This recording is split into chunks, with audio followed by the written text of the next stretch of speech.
నమస్కారం, నేను miss CS. కొత్త ముఖ్యమంత్రి గారి ప్రజా దర్బార్ ఫలితాలను ఇస్తున్నట్టుగా మనకు కనిపిస్తుంది. ముఖ్యమంత్రి రేవంత్ రెడ్డి గారు త్వరితగతిన నిర్ణయాలను తీసుకుంటున్నారు. దీనిలో భాగంగానే మనకు డబుల్ బెడ్రూమ్ ఇండ్ల కోసము ఎదురు చూస్తున్నటువంటి వారికి, అంటే ఇప్పటికే డబుల్ బెడ్రూమ్ ఇండ్లు డ్రాలో గెలుపొందిన వారికి, డబుల్ బెడ్రూమ్ ఇండ్లకు దరఖాస్తు చేసుకొని ఎదురు చూస్తున్నటువంటి వారికి ఒక శుభవార్తను ఆయన అందించడం అనేది జరిగింది. ఆ వార్త వివరాలు ఏంటి అనేది ఈ రోజు మీకు ఈ వీడియో ద్వారా అందిస్తాను.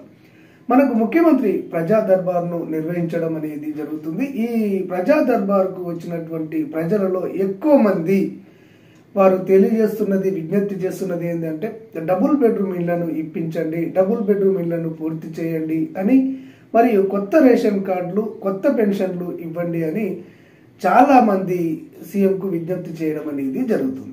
అయితే ఇక్కడ ఈ డబుల్ బెడ్రూమ్ ఇళ్లకు సంబంధించి త్వరితగతిన నిర్ణయాలు తీసుకోవాలని చెప్పేసి సంబంధిత గృహ నిర్మాణ శాఖ మంత్రి పొంగులేటి శ్రీనివాస్ రెడ్డిని ముఖ్యమంత్రి ఆదేశించడం అనేది జరిగింది.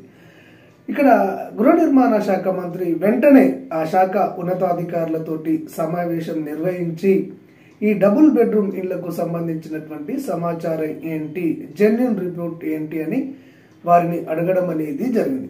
వారు తెలియజేసిన వివరాలను వారు విని ఈ డబుల్ బెడ్రూమ్ ఇళ్లకు సంబంధించి ఇప్పటికే పంపిణీ చేసినటువంటి డబుల్ బెడ్రూమ్ పరిసర ప్రాంతాలలో మౌలిక వసతుల కోసము ఎన్ని వేల కోట్లు ఖర్చు అవుతాయి, అదేవిధంగా ఇక్కడ డబుల్ బెడ్రూమ్ ఇళ్లను పంపిణీ చేయకుండా అసంపూర్తిగా ఉన్నటువంటి ఇండ్లు ఎన్ని, అంటే 30,000 ఇండ్లు నిర్మాణాన్ని పూర్తి చేసుకోవడానికి రెడీగా ఉన్నాయని చెప్పేసి గత ప్రభుత్వం మనకు తెలియజేసింది. వీటిని పూర్తి చేయడానికి ఎన్ని వేల కోట్లు ఖర్చు అవుతుంది, వీటి వివరాలను వెంటనే ఇవ్వాలని, నివేదికలు సమర్పించాలని గృహ నిర్మాణ శాఖ ఉన్నతాధికారులను ఆయన ఆదేశించడం అనేది జరిగింది. ఈ గ్రేటర్ హైదరాబాద్ పరిధిలోనే కాకుండా వివిధ జిల్లాల్లో పంపిణీ చేసినటువంటి డబుల్ బెడ్రూమ్ ఇండ్ల పరిసర ప్రాంతాల్లో మౌలిక వసతులకు సంబంధించినటువంటి బడ్జెట్ ఎస్టిమేషన్లను, ఆ తర్వాత వివిధ జిల్లాల్లో అసంపూర్తిగా ఉన్నటువంటి డబుల్ బెడ్రూమ్ ఇండ్ల నిర్మాణానికి అయ్యే బడ్జెట్ వివరాలను కూడా ప్రభుత్వానికి అందించాలని చెప్పేసి ఆయన ఉన్నతాధికారులను ఆదేశించడం అనేది జరిగింది.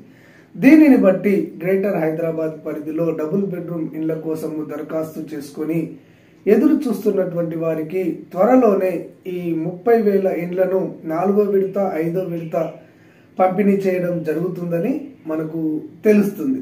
ఇది ఒక విధంగా డబుల్ బెడ్రూమ్ ఇండ్ల కోసం ఎదురు చూసే వారికి శుభవార్త అని చెప్పవచ్చు. ఈ డబుల్ బెడ్రూమ్ ఇండ్లకు సంబంధించినటువంటి ఏనీ అప్డేట్ ఉన్నా గానీ, గవర్నమెంట్ తీసుకున్న లేటెస్ట్ ఇన్ఫర్మేషన్ ఏదైనా గానీ ఉన్నది ఉన్నట్టుగా అంతర్నేత్ర ఛానల్ మీకు అందిస్తుంది. ఈ వివరాలు మీకు వెంటనే తెలియాలి అంటే అంతర్నేత్ర ఛానల్ను సబ్స్క్రైబ్ చేసుకోండి, బెల్ ఐకాన్ పైన ప్రెస్ చేయండి, ఆల్ అనే ఆప్షన్ పైన క్లిక్ చేయండి. అంతర్నేత్ర అందించే జెన్యూన్ సమాచారాన్ని తెలుసుకోండి. ధన్యవాదాలు.